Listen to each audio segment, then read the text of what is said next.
MonoRants at the Movies, a podcast where we rant about films you may have seen at house parties. I'm one of your hosts and jack of all trades, Mono, and singing an aria before jumping into her tiny little car and shooting electricity at me is my co-host and master of none, Ciara. That sounds like claim behaviour and I will have nothing to do with it, thank you. Sad claim singing or opera. Tiny cars. Tiny cars. Shooting electricity, not so much. Clowns kill. Not with electricity. I'm telling with you. knives and stuff. Nothing to do with the episode we're talking about today. No. We are talking the glorious 80s Arnie madness that is The Running Man. Or The Punning Man. It's definitely got loads of like action lines, but there's not too many puns. No, it's just brilliant Arnie one-liners. Yes, there are many. But this is one we've talked about doing for a long time and finally got around to. Yeah, no, I do. I love this film. It's that yellow quilted the Adidas jumpsuit. The Adidas jumpsuit. Because I think I saw this like when I was really little because it was on late some night like around Christmas and we were allowed to stay up and that always stuck with me. And it's was that fucking yellow quilted jumpsuit.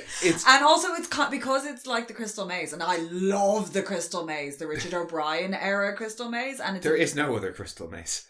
But there is no other Crystal Maze. No other Crystal Maze.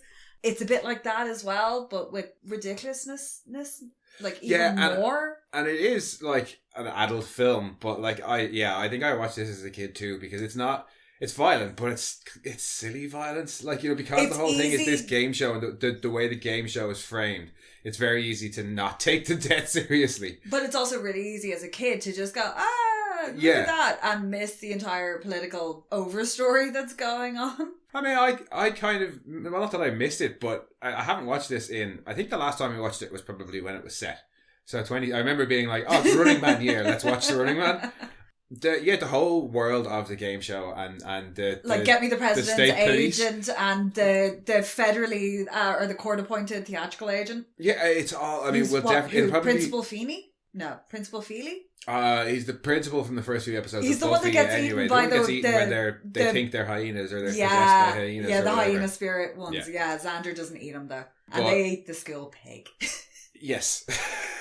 But yeah, no, the whole world of the game show and everything and the police state, it's so much fun and it's so well put together. Oh, Crime for Cash. Oh, all of it. I'd say it'll be probably what we talk about most. The ads, I do love things like that, like the ads that were put in and the little snippets and the former winners and the prizes. Well, and why the dancers? The dancers are there for so long. So many dancers. We love a good world. A well-built world in a movie. And it doesn't have to be a serious world. No, it doesn't have to be a sensible world. It just has to be well constructed, and this is. I enjoyed rewatching this so much that I really would be interested in reading the book. Because I want to find out more about the world, because the world is fascinating. Yeah, no, it's full of brilliant little tidbits, and we haven't even hit the summary yet, so I don't want to go into them. And one of the things I will say about the characters is the characters are a bit meh, but the world itself is the best character. I honestly only know the names of 3 of the characters, and then like all the kind of gladiator people. Yeah. And then I couldn't give a shit about anybody else. I'm like, oh, it's you. Except for fucking, what's her name? Carol? Amy. Well, weird will Amy. Get on to Amy. Yeah, she's the only other character I care about. But before we do, we will jump into the summary and then address something else straight away. Yeah. In the far-off future of 2017, Ben Richards is a good cop doing hard time after he's framed for the massacre of innocent civilians.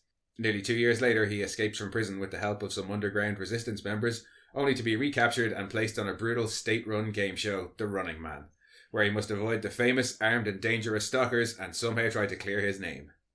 So, see the way I started that summary by saying, or near enough by saying, Ben Richards. Ben. The DVD. Care to read what's on the front of the DVD first, the little blurb? Okay, well, it's Schwarzenegger, The Running Man. A game nobody survives, but Schwarzenegger has yet to play. Yep, fairly standard stuff for the front. Then on the back, in the year 2019, an innocent man accused of a crime has a choice, hard time or prime time. He must pay or play The Running Man, the highest rated television show in history. It's a game between life and death, but tonight the game is going to be different. Arnold Schwarzenegger is The Running Man. He's playing for a prize. The prize is his life, but now the rules are going to change forever. featuring interactive menus. But like, so is Arnie like himself in this The dystopian way it's future? framed It never is- mentions the character name at all. It's just Arnie. And like, I get it. You've got Arnie in your film. Like, yeah, make a big deal out of it. But like, at least let us know he's playing a character. Yeah. Because he is. I'm sure Arnie doesn't know how to fly a helicopter. Maria Conchita Alonso is nowhere on this cover. There's a random dancer, but not her. She's not on the back at all. No. She really should be. She really should be. Yeah, no, she's fantastic in this. Yeah, and way more important than those dancers that are on screen for way too long. Yeah. Why are the dancers on screen for so long? Is it just because they had Paula Abdul choreograph it? Yeah, and she was like blowing up. And also, I do enjoy it, but it is, there's way too much of it. But when it starts, I like the fact that it's intercut with like the production getting ready and the crowd getting amped and them in makeup and things like that. Yeah. That it's like this hustle and bustle, but then it just kind of doesn't okay, we're stop. still dancing. Yeah, it's like and then we get Amy's weird thing, and then we're still dancing. Yeah, somebody needs to show girls that fucking set. I'll just drop a bunch of water on them about 2 minutes earlier and just... No, beads on stage. Fuck it, break their ankles. Oh, sorry. Oh, right, okay. Yeah. Oh, but it can at least be after the little... So you're thinking, no, water, the dumping of the water on the stage is flash dance. Sorry, yeah. But whichever happens, can it happen after they do the incredibly 80s, like, the crab shuffle? I fucking love that. That's kind of like a little bit of a nod to your least favourite choreographer of all time, Flossie, who did... I have a least favourite choreographer? Yeah, you really hate his stuff. Do I? Yeah. Okay. He does like the all that jazz kind of jazz hands thing. News to me. Yeah, but they Fair do enough. this like blob thing where they all move in a shuffle across the stage, all doing like various bits, and it's a little I bit think like I know what you're talking about. Yeah. I just like the crab shuffle thing that they do. Yeah, Bob Fosse. Bob Fosse. Yeah. Nope. No. Fair enough. Apparently. I think you like that because it's very Zoidbergy. Yeah, pretty much. And you once did that drunk running down the street. I was not in a leotard though. No, you were not. Yeah, no, it is definitely one of my favourite Arnie movies. I love Arnie. I think I own all of his films. Not all, I'm but missing near a enough. few of them. Near I enough. do, and this is peak fucking one-liners coming out of everywhere. He doesn't have a stogie, which makes me really upset. No, he does. Oh, does he? Yeah, when he's getting the collar taken yeah. off. He's wearing my favourite Arnie outfit of all time, which is the white pressed linen pants with the Hawaiian shirt and the white loafers. Because that appears a lot and I love it. Why is it white? It's so white. And he wears it in like most of his films. I don't know about most, but enough that it's an Arnie thing. Yeah, and it's one-liners out the wazoo. There's ridiculous action. Yeah, There's a bunch of wrestlers. There's a whole load of wrestlers who are just there, like Sven. Yeah. Who's got Jesse Ventura. You've got that then. I like the fact Man that Fireball was like an NFL blocker or something. Yeah, most of them were the guy who plays Sub-Zero was a trained opera singer because that's actually him singing, which is beautiful. No, that's Dynamo. That's Dynamo. He Sub-Zero, did unfortunately pass Sub-Zero. away just before this was released, actually. He died of a heart attack. And he is also in one of our favourite Gene Wilder films and probable future episode, Stir Crazy. Oh, yes, I adore him. He's Grossberger. Is it Grossberger? Grossberger. Yeah. But yeah, he passed away at like 34. Yeah, massive heart attack. I think it was about 2 months before this film actually came out, which was very sad. But I never knew that he was a trained opera singer, and that was always one of the bits of this film where I was like, because most of the stalkers have like a gimmick. Well, no, but they have like an Easter egg related to their actual profession, if you know what I mean. Yeah. Like the NFL guy, they refer to him as being the best. A rusher. Yeah, rusher or blocker that they have as a stalker, which was what he did in the NFL. Yeah. This guy, they have him sing. Jesse Ventura, they make 2 workout videos. He doesn't even get to fight Arnie in the end. And it's really funny because they let Jesse Ventura, because in Predator, very famously, he was shot to look smaller than Arnie because Arnie was the big hero. But in this, they went, fuck it. And Jesse Ventura is like huge. Yeah. Good God. Oh, yeah, he ain't small. No. Also, it kind of highlights just how big Sven Ole thingy is because he stood next to him and he's massive too. Oh, LaForest. Yeah. As a security guard. Yeah. It's early LaForest who's off to score some steroids. Because he's a steroids. security guard in that. And that's the thing. Apparently, Arnie, I was like, oh shit, is Arnie one of LaForest's confirmed kills? No, apparently not. Oh. Because it would have been fun. That is one of the best. And I think it's a brilliant fake out. And spoiler if you haven't seen the film. but they set up the whole way through. You're like, oh well, we're gonna get it. It's gonna Jesse be Ventura brilliant. is on the bad guy's side. We're gonna get a Jesse and Arnie fight. And then this other giant fucker who hasn't really said anything, who's following the main bad guy around, is going to be like, you know, the final boss. Yeah. And he doesn't fight either. Well, he technically fights Jesse Ventura, no, but but it's kind of setting it up that Jesse Ventura, Captain fucking Freedom, he's angry with the network. He wants to go out. He's like, he's past. He's been like forcibly retired and made to do hilarious. He doesn't think he's past his prime. Exercise videos. The exercise video, especially when he goes past the screen doing going his rar jazz hands bit. Fuck, it's hilarious. So much spandex. It's a wonder to behold. Like I had forgotten how much fun this film was.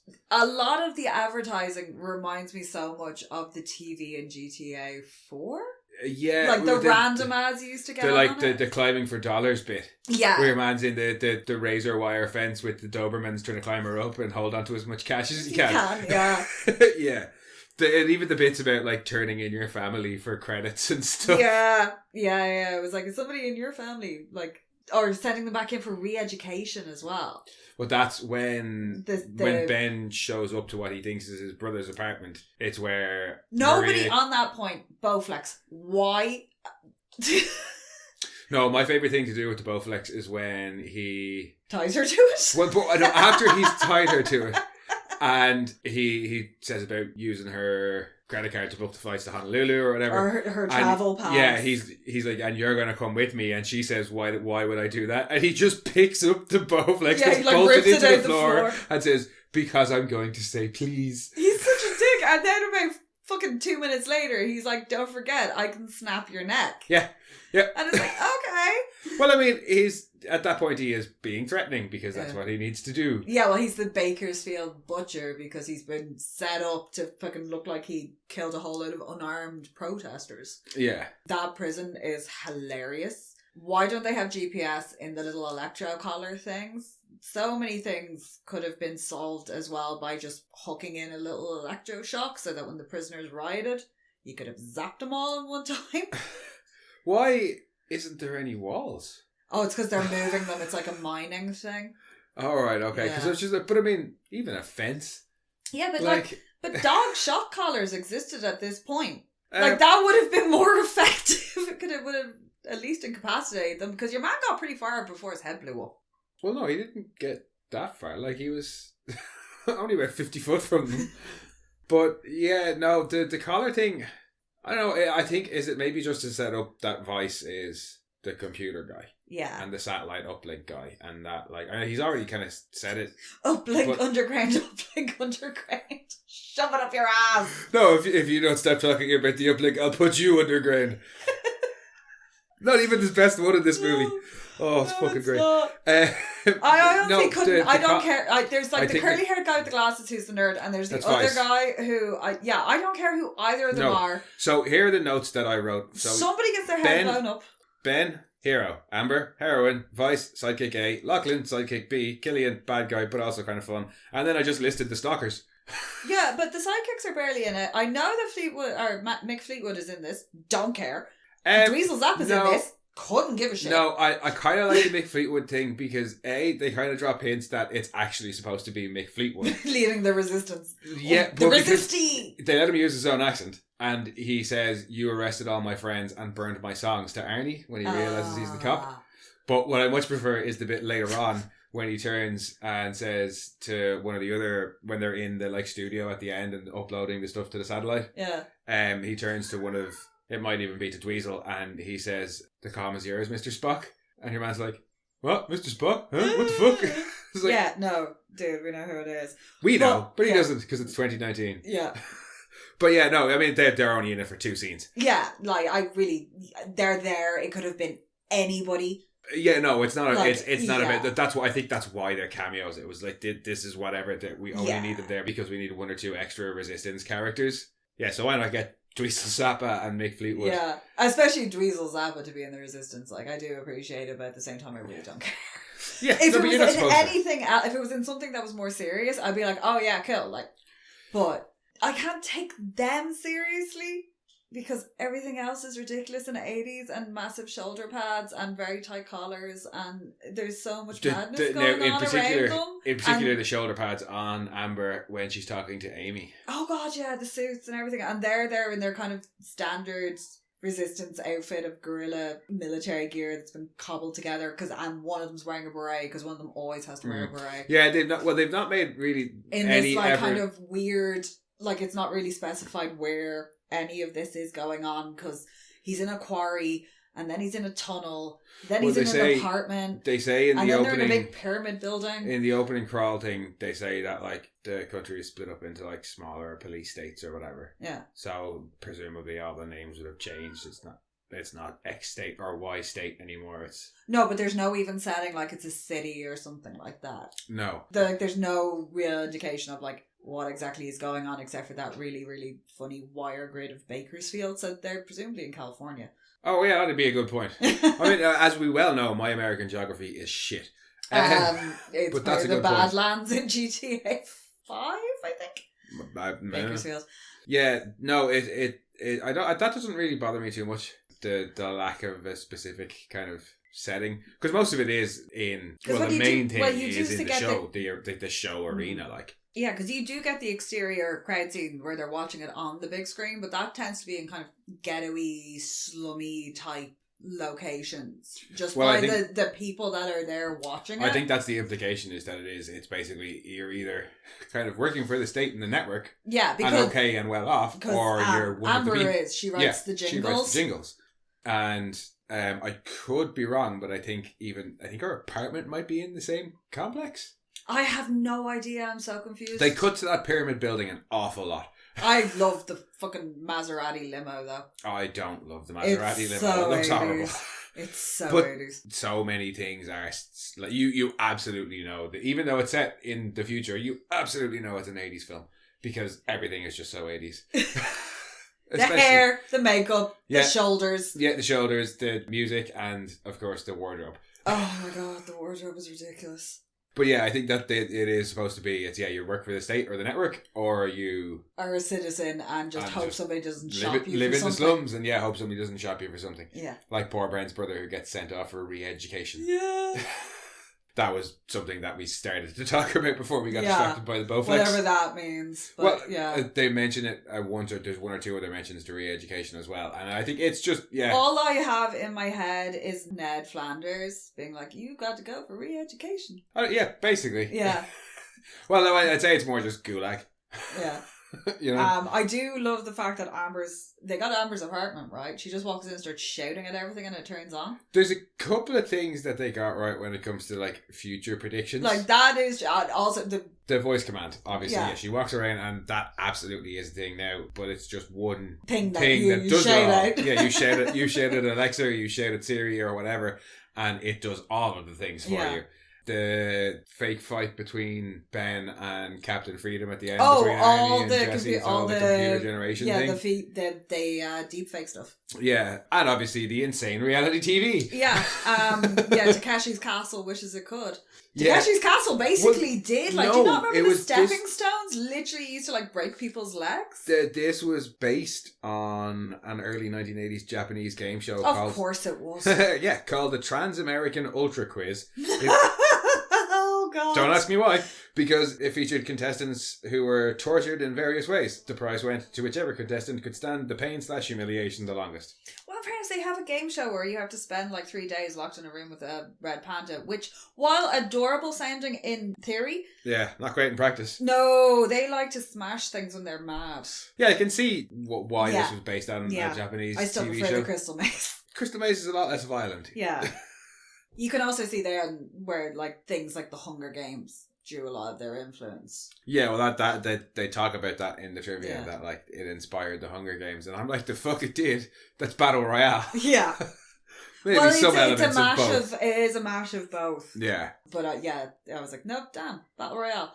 Whereas this is nothing like Battle Royale. No, absolutely not. I mean, certain elements, yes, maybe shock or exploding head collars for sure. Yeah. But beyond that, not a whole lot. No. Very, very fun. I do enjoy the winning of the prizes by the people who correctly guess. Yeah, because now that was one of my other favourite bits of trivia.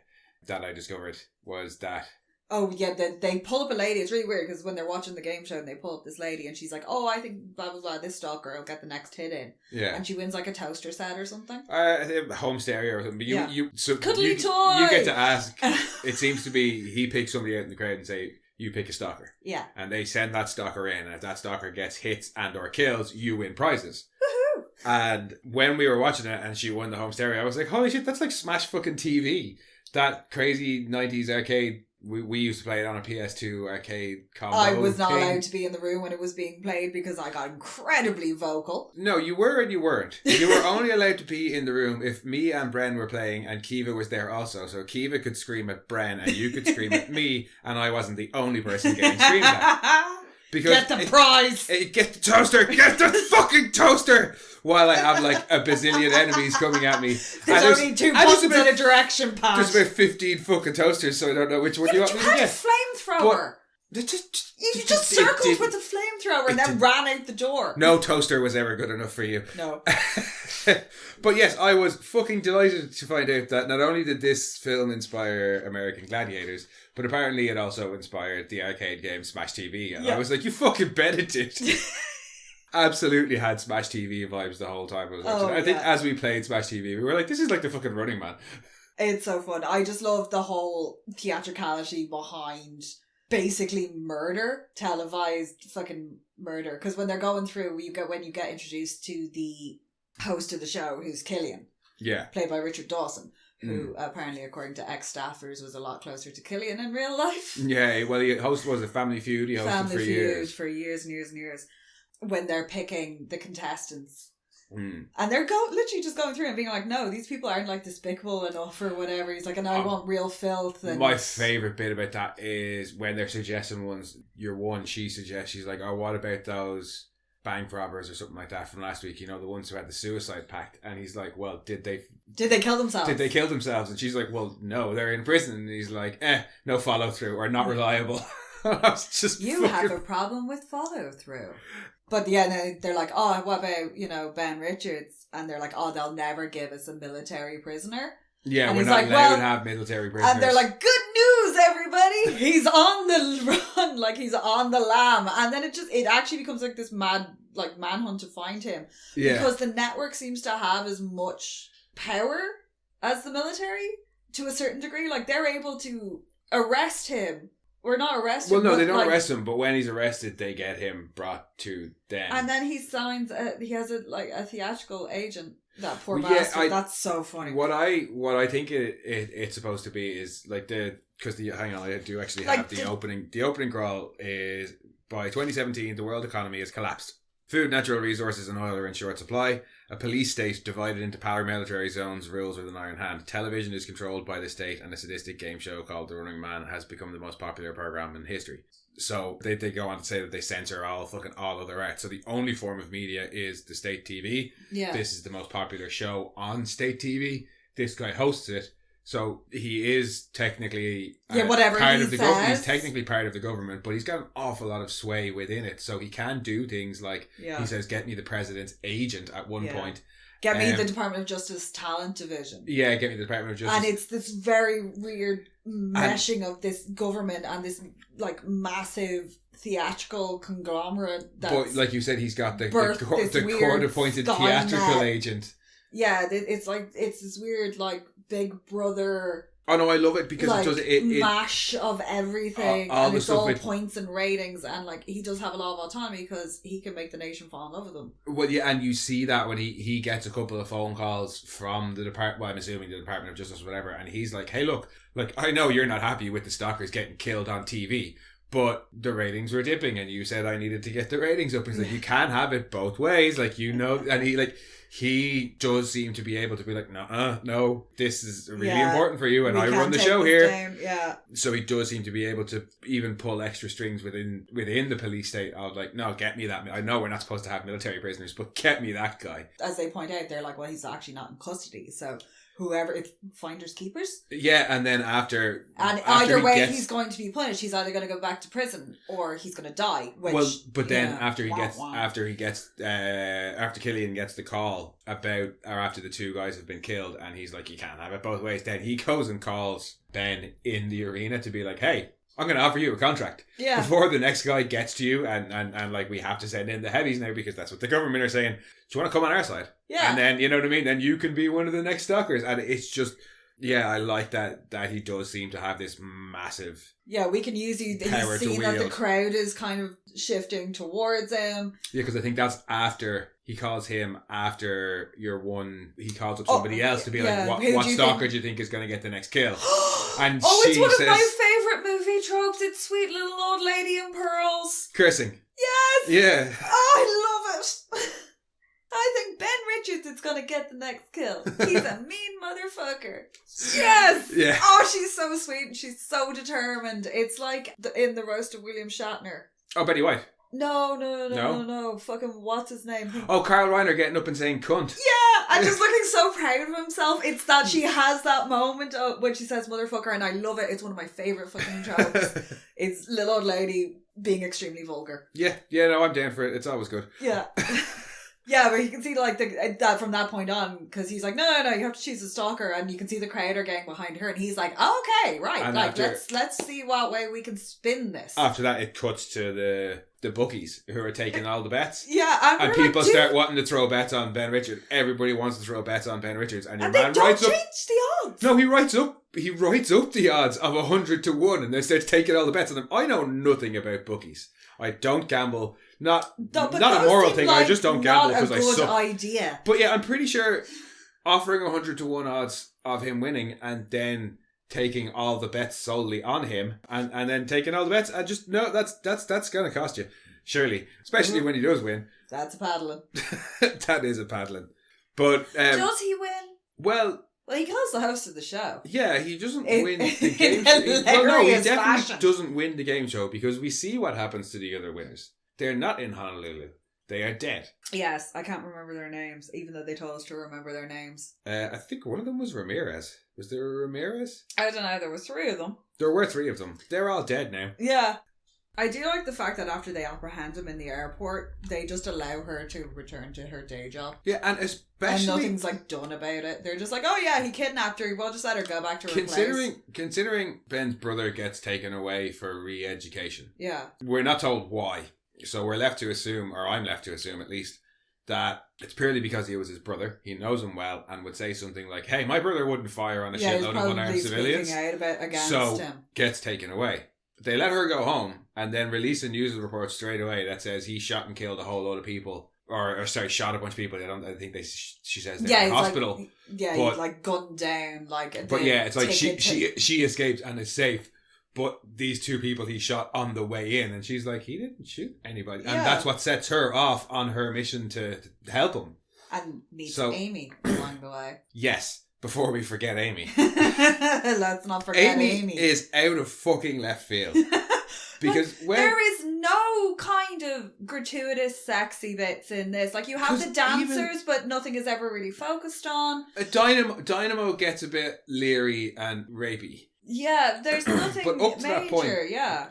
Especially when it's a straight action film. I'm sorry, but 80s suit jackets are incredibly boxy, so to look. But Arnie, and then you have people in slinky stuff, but it's all it's not focused on at all. It's just there, and it's not made a thing of. They're not tiny little outfits and big boobs everywhere. But even when Arnie is in Amber's apartment at the start, he is chasing her around in a skimpy costume. Yeah, not super skimpy or anything. It's her pajamas or whatever. He chases her into the bedroom and she falls onto the bed and he holds her down onto the bed. He ties her to the Bowflex and at no point is there any sort of sexual tension created. He doesn't make any sort of not creepy remarks, even But even the way it's shot. There's nothing about it that's sexual. There's nothing about it that's we're setting up sexual tension between these 2. Nothing. And then all of a sudden... I didn't even know that her legs were tied to it because she's shot very much from like kind of the neck It's up. just that you can see her hands are tied. You can see her hands are tied. You don't know until he lifts it up off the ground. That her legs are actually tied there, whereas that's a very, very vulnerable position. It'd be really easy to make her look really weak and vulnerable, and she's never presented like that, which is why I'm really pissed off that she's not on the cover anywhere. But then, because she very much holds her own in this entire thing. Yeah, and there's no allusion to women being weaker, because when they're going through... Okay, what they do have when she's getting put into the Running Man later on, they are like, oh, let's list off for her immoral behaviour. Yeah, but that's kind of like all... That's part of the world, rather than, and that's not a sexual thing either. They need some sort of reason to put her in there. But they are, when they're going through the list of candidates, there are women in there as well. And like there are women quite high up within the executives too. So it's not... Yeah, and they don't, like I said, that scene there, they especially in the 80s, they very well could have thrown in some sexual tension, some various things to do with anything in that scene with Arnie and her earlier. Nothing. Then Amy fucking rolls around. And Arnie is getting brought past in chains with his court-appointed lawyer and Sven bringing him along. And at this point, all Amy knows is this guy is the Bakersfield butcher. He also shot 2 people trying to escape and kidnapped my friend. And she sees him, takes one look at him, and goes, ooh, you're lucky he didn't kill you, or rape you and kill you, or kill you and rape you. So what the fuck is wrong with you, Amy? That last one really excited her. She comes out of nowhere. Yeah. She is the fucking Cheryl before Cheryl existed. Like, she's got to go and find somewhere and spend a couple of minutes alone. But it really comes out of nowhere. And it's a really weird line of dialogue. And because there's no, for all the bad cheesy one-liners that are in this. Yeah. That's just like, sorry, what now? Like, it's complete 180 to the tone of the film. And like, even if they're trying to be like, he is handsome, and one of her friends is trying to say he is handsome so that when they get together later, it's part of the setup. But no, because even her response is like... Yeah, it's weird. That's a weird fucking thing to say. You write letters to serial killers in prison, don't you? Like that. She does. Amy does. Yeah. And it's Amy's only scene, but boy does she leave an impression. Yeah, that and $6 for soda. Again, why the expensive beverages? But yeah, it's just... it's really out of left field. Yeah, and it really is. Because like I said, even Dynamo later, he's just kind of like, come to me, my pretty. I think he gets a little bit more graphic than that. And then later on, she calls him Dickless. But it's not even close to anything like properly. It's nowhere near as weird as Amy anyway. If there had been kind of any other sort of tone like that in the movie, it would have been as bizarre, but it really is quite bizarre. Yeah, like I said, even if they had some sort of weird, like, you know... And then you never see Amy again. That's the weirdest thing, because it would be really funny to see her at the very end, like, she was hanging off one of the stalkers and being like, ooh, you're so strong. But she was only put in there to deliver that line. I know! Which means somebody thought it was a good idea to just, we need somebody to point out that he's hot. Cool, hell, we do that. Let's have a random female character she works with say that, you know, it's unfortunate she didn't get raped and killed twice. Yeah. What the fuck? Even in the 80s. Even in the fucking 80s. Jesus Christ, Amy. Fucking hell. Fire hose. Fucking spray her down. Yeah, no. That she needs a million cold showers for that woman. Moving on from Amy. Oh, hang on. I could be wrong, actually. I think we might see Amy later on. Because there's a bit at the end. It might not be Amy, but I quite like the bit. When the Resisti are storming the studio. And they're about to upload whatever. Oh, yeah. Well, they have to get to hack into the studio satellite. And it's the... To upload the unedited footage of the Bakersfield massacre. Where the dialogue is different. But in the show...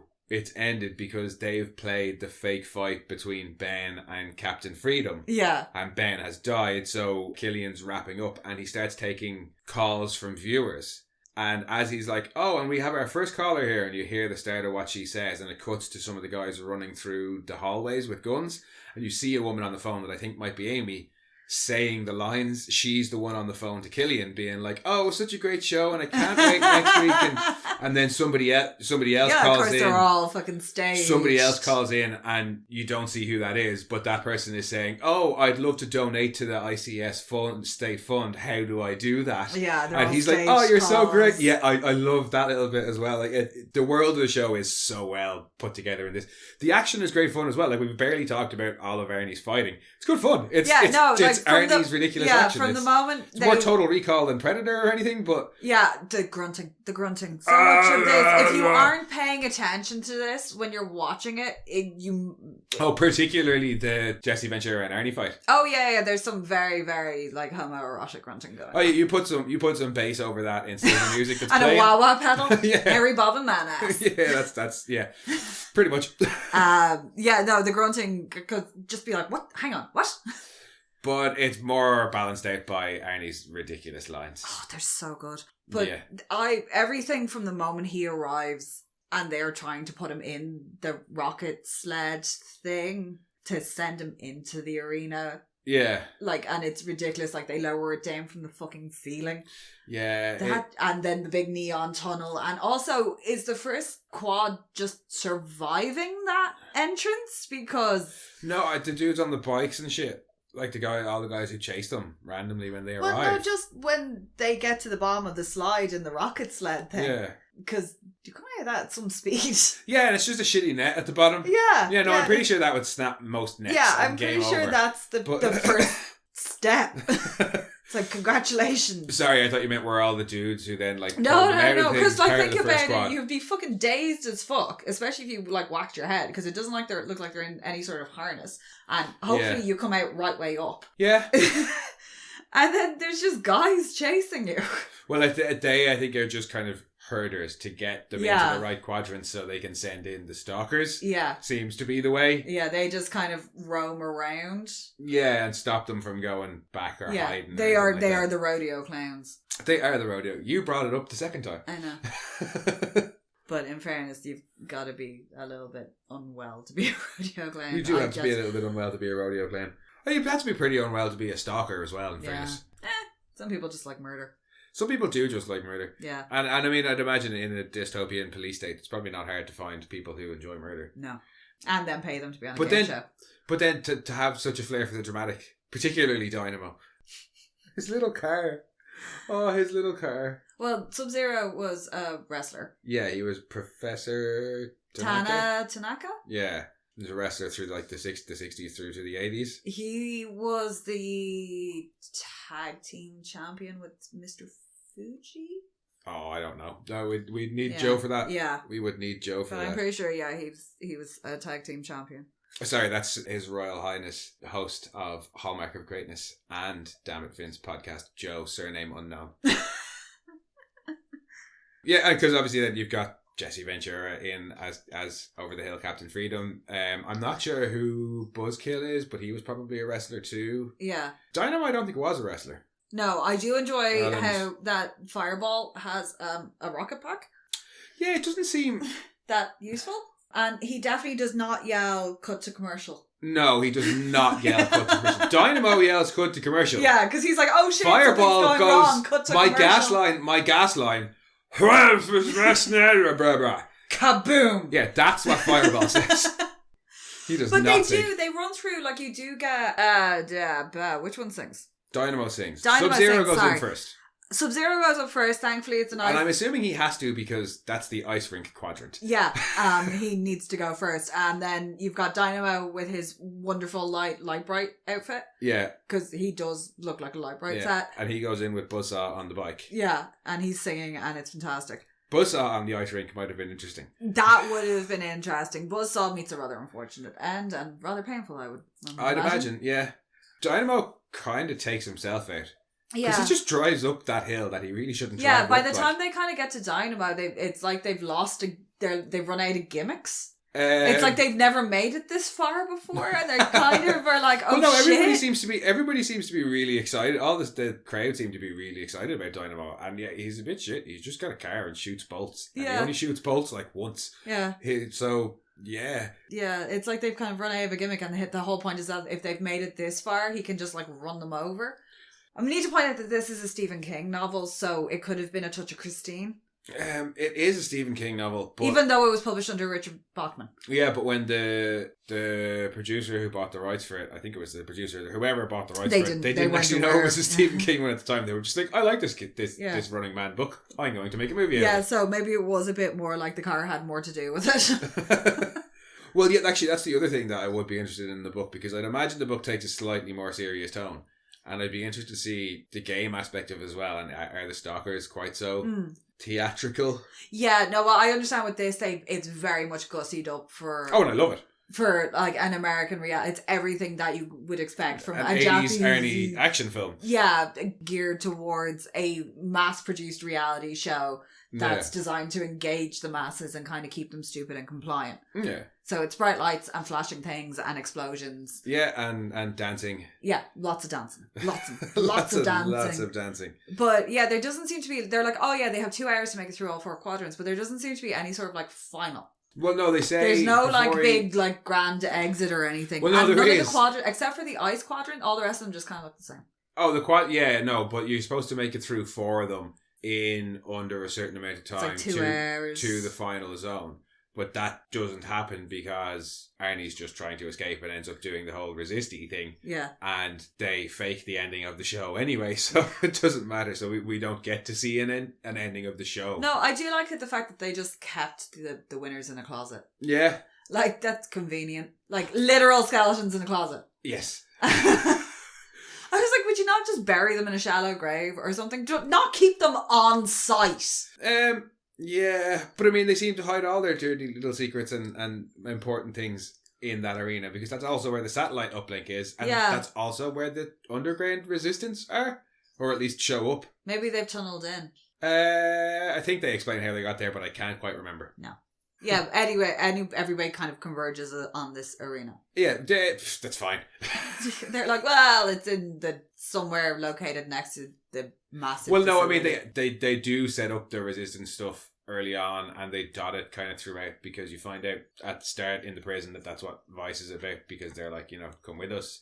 Then you've got the stuff with Stevie and Mick Fleetwood being all, join the resistance, or fuck off, or whatever. And then, obviously, when the 2 lads get brought into the game... Yeah, when they're like, hey, we got your buddies! Yeah, he finds a console somewhere and realises that the uplink is actually close by and they can do it there. Yeah. So I like it. It's not a huge thing. It just kind of... It frames the start and the end of Ben's story. Yeah. Because that's how he gets his retribution at the end. Yeah, because they are the footage. But it's not this big... Dun dun dun! Yeah, we're not really supposed to care about the resistance, I don't think. I don't really care when Lachlan dies. I don't really care when Vice dies.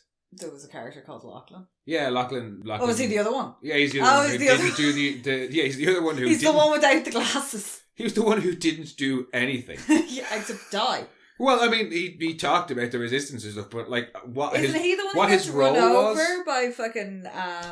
Yeah, he dies just before Vice. Because he's like, no, Lachlan died, and he runs over and he's like, Vice, come on. And he's like, Vice is like, no, I'm dead too, guy. Basically. But yeah, I don't care that they died. Like, I don't care about any of the characters in this film, but I fucking love it. It's just like... Except for Ben and Amber. Well, I kind of do, because they're the main characters. Yeah. But beyond that, they are just hero and heroine, kind of. Like, they have some great banter, though. Oh, they do have fantastic banter. Jesus Christ! Like, try again. I think my 2 favourite bits of their banter are when she threatens to throw up. I get sick, car sick, air sick, I'll throw up on your shirt. And he's like, go ahead, it won't show on this shirt. But my favourite one is when they're wandering through and she's like, oh, I should have just gone to Hawaii with you. And he's like, I tried that, but you fucked it up. Yeah, like they actually don't like each other, so it's really funny when they get together at the end. And then he grabs the back of her neck again in a really intimidating way. I think that's supposed to be one of those... Like callbacks. Movie tropey callbacks to a thing from earlier, but now it's flipped. He's not actually threatening to snap her neck, so isn't that cute? No. Cuter than fucking Amy anyway, that's for sure. But is there anything else that you love about this? This whole movie is bonkers. It is, yeah. Oh, yeah, the tone is Once you start peeling back bits of it and really kind of looking at what's going on underneath it, you're like, what the fuck? Yeah, no, it is. It's like, I am very, very interested in going and reading the book. Oh, yeah, definitely. This is just like a little teaser for something. It's deep where it needs to be. Like, they've laid out the world of the show and this kind of police state and the way they have the back and forth with the government. They've laid all that out really well. The action is fun. It's got all the great Arnie lines that you need. It has a great fucking credits song. It has a terrible credit song by somebody who makes great credit songs. Yeah. It's the St. Elmo's Fire guy. I can't remember what his name is. Hang on, because he does. But yeah, the song at the end is so very 80s. Oh my god, it's got everything. But yeah, no, it is. It's just a ridiculously fun film. And like I say, deep in parts where it needs to be deep, stupid in parts where it needs to be stupid, and Arnie in parts where it needs to be Arnie. And just when it's getting like a little bit depressing and deep, you get something like ridiculous happening.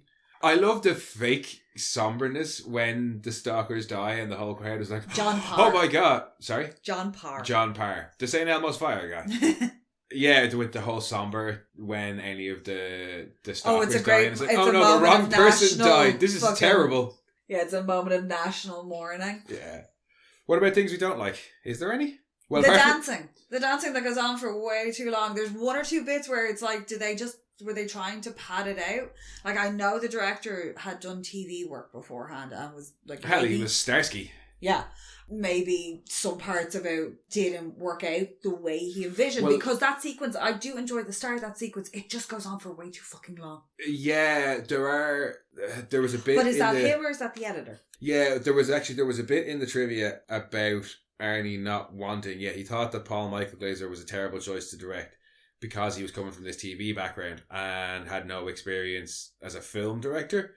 He thought that Glaser would shoot the film like a TV show, losing all the script's deeper themes, and suspected that because he was a last-minute replacement, he didn't have time to research this future that he was going to be depicting, unlike James Cameron had with The Terminator. He said also, in television, they hire you, and then the very next week you're shooting, so that's kind of what he thought, a mindset this guy was going to be coming into. But they make the point of saying that he didn't put any of the blame on Glaser's feet, which is like, Arnie's such a nice guy. He's like, this guy's probably not a great choice, but I'm still going to work with him. It's not his fault. He's been brought in given last the job minute. To do. Because it did go through a bunch of different directors' hands, I believe.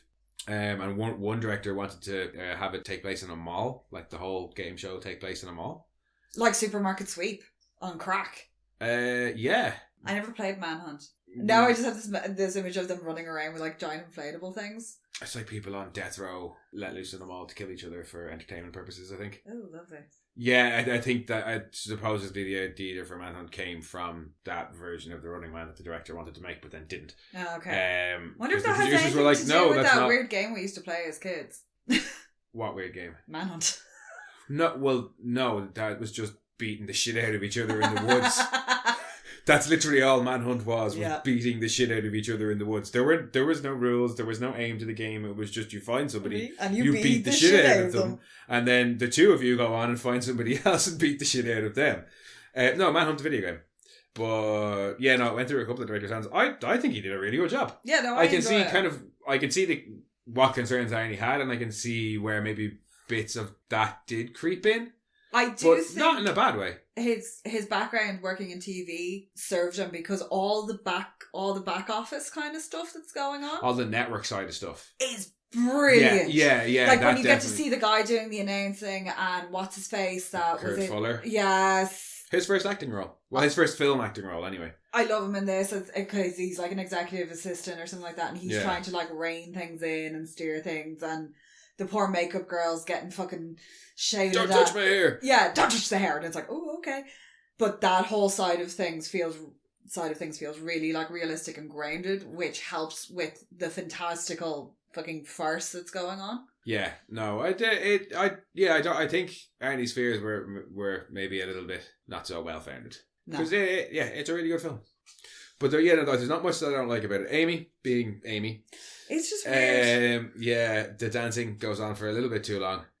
It does wrap up a bit messily. Like the gunfight. It's just there. The gunfight at the end is a bit all over the place and just there. But the bit with Sven is fucking brilliant. I'm off to score some steroids. So, is there anything you'd like to say to him, Sven? Fucking brilliant. And yeah, other than that, no, like there's one or two like not great future predictions, like the airport security. Oh, laughable. The very laughable and lax airport security. Jesus but I do love the Christ. little van that they catch him with when they fire the net thing. Again, Takeshi's Castle, the little things that they drive around in trying to shoot the water at each other.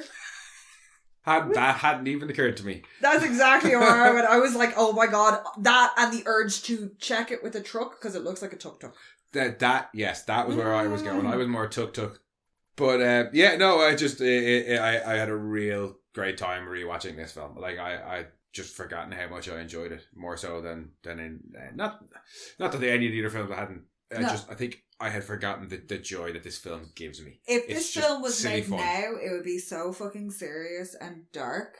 It would probably very much lean into the whole blue wash dystopian future. Well, they'd probably make it a YA. It'd be the Maze Runner, actually. Yeah. It did. It was the Maze Runner. Well, it was the Hunger Games. But yeah, no, that's probably the form it would take nowadays. Yeah. But it would lean more in the serious, and this being so silly. Do you know, around the serious stuff that's going on. I think if it was given to the right director nowadays, it could be made with the same tone and be a lot of fun. Because I do enjoy the tone and not the soulless kind of RoboCop Total Recall remakes that we got. No, I like the Total Recall remake. It was a bit more hard sci-fi, but it was not don't get me wrong. Not a good film, and it was by no means better than the original. But the whole system of travelling through the core, I want to know more about that. Yeah, that was well thought out, and I remember watching special features and stuff. Also, Kate Beckinsale knocked out Colin Farrell with her vagina in that, so yes. Because there's a bit where she has to like...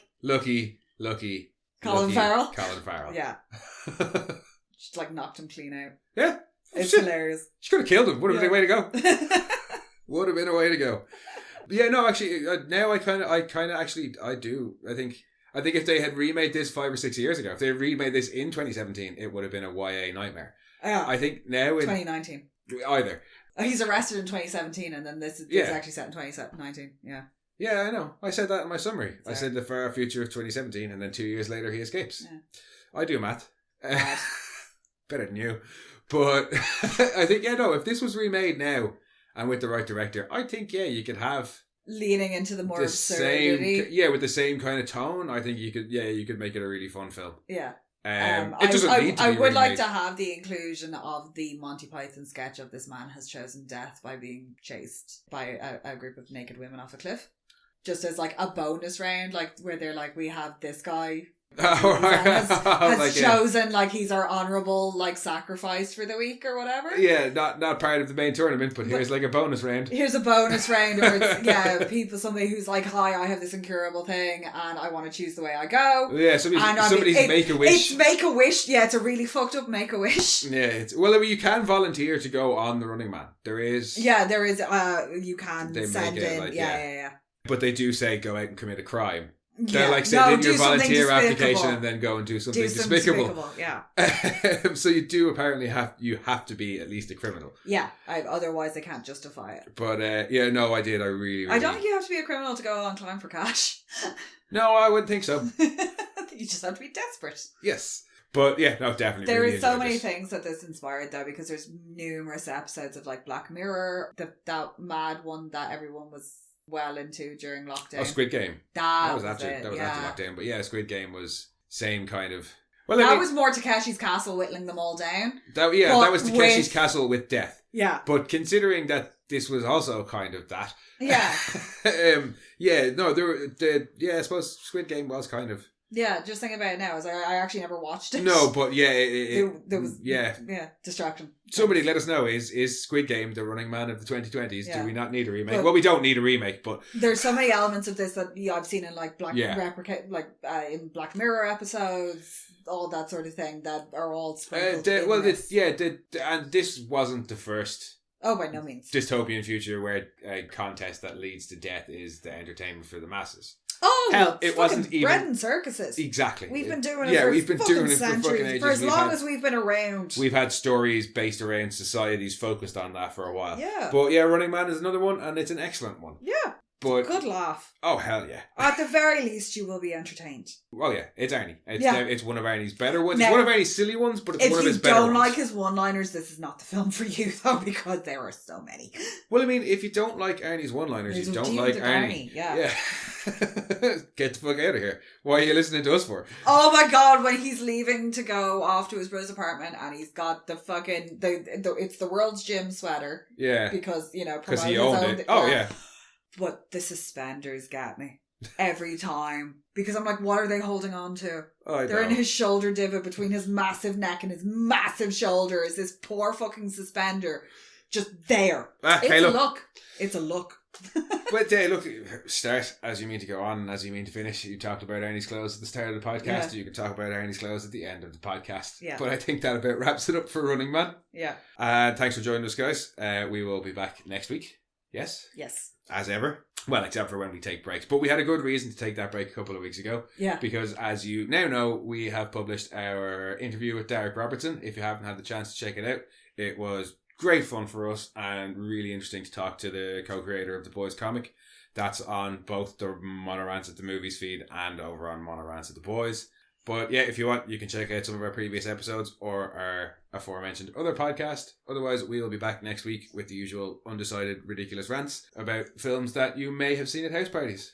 You can find us on Twitter, RantsMono. I will start trying to use Instagram, I think, maybe. MonoRants_the_boys, or you can send your own rants to monorantspodcast@gmail.com. Talk to you next week, guys. Bye-bye. We are Science Fiction Remnant. This is the Funny Science Fiction Podcast. We are the Caribbean Science Fiction Network. We are MonoRants. We are One Accord Level 2 Podcast. This is Jesse from Sudden But Inevitable and Open Pike Night. This is Sci-Fi.